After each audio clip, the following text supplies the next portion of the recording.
Sitting ఎమ్మెల్యేల మార్పుపై మంత్రి రోజా సంచలన వ్యాఖ్యలు చేశారు. ప్రజల మన్ననలు పొందిన ఎమ్మెల్యేల సీట్లు వారికే ఉంటాయన్నారు. సీటు రాలేదంటే పనితీరు బాగలేదని అర్థం అన్నారు రోజా. ఏ నియోజకవర్గంలోనూ గుడ్డిగా మార్పులు జరగలేదని 1-3 సార్లు మాట్లాడిన అనంతరమే మార్పులు చేస్తున్నారని మంత్రి రోజా పేర్కొన్నారు.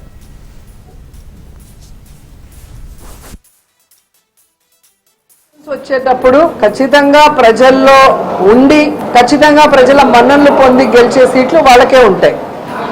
కొన్ని ఎమ్మెల్యేలు మినిస్టర్ల విషయాలకు వచ్చినప్పుడు మినిస్టర్స్ ఆల్రెడీ ఆ కాన్స్టిట్యున్సీలో వాళ్ళు బలంగా ఉంటారు కాబట్టి ఒకవేళ కొందరిని పక్కా కాన్స్టిట్యున్సీకి మార్చినా ఆ 2 కాన్స్టిట్యున్సీని గెలిపించే బాధ్యత ఆ మినిస్టర్ల మీద పెట్టడం అనేది మనం గమనిస్తున్నాం.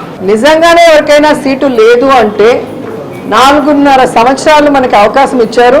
అండ్ ఎమ్మెల్యేలు, ఎమ్మెల్సీలు, ఎంపీల మీటింగ్స్ మా ఏదైతే గడప గడపకి మన ప్రభుత్వ కార్యక్రమం మీటింగ్స్ జరిగినప్పుడు క్లియర్ కట్ గా జగన్మోహన్ రెడ్డి గారు చిన్న పిల్లలకు చెప్పినట్టు చెప్పారు. నాకు మిమ్మల్ని ఎవరిని వదులుకోవటం ఇష్టం లేదు, అందరం కలిసి ప్రయాణం చేయాలనుకుంటున్నాం.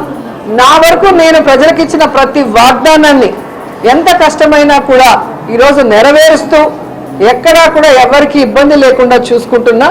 కాబట్టి లోకల్గా మీ మీద బ్యాడ్ లేకుండా చూసుకోండి, ప్రజల్లో ఉండండి, ప్రజలకి నేనిచ్చే సంక్షేమాన్ని లేదా వాళ్ళు కోరుకున్న అభివృద్ధిని నాకు తెలియజేసి చేయమని చెప్పడం జరిగింది. సో కంటిన్యూస్గా సర్వేలు జరుగుతూనే ఉన్నాయి. అలా ఎవరైనా కొంతమందికి మిస్ అయ్యింది అంటే అది వారి పొరపాటే తప్ప జగన్మోహన్ రెడ్డి గారి పొరపాటు కాదు అనేది ఈరోజు అందరూ తెలుసుకోవాల్సిన విషయం. వాళ్ళకి వాళ్ళు కొంతమంది ఊహించేసుకొని సీట్లు రాలేదనేసి వాళ్ళు బాధపడితే దానికి మనం ఏం కూడా సమాధానం చెప్పలేము.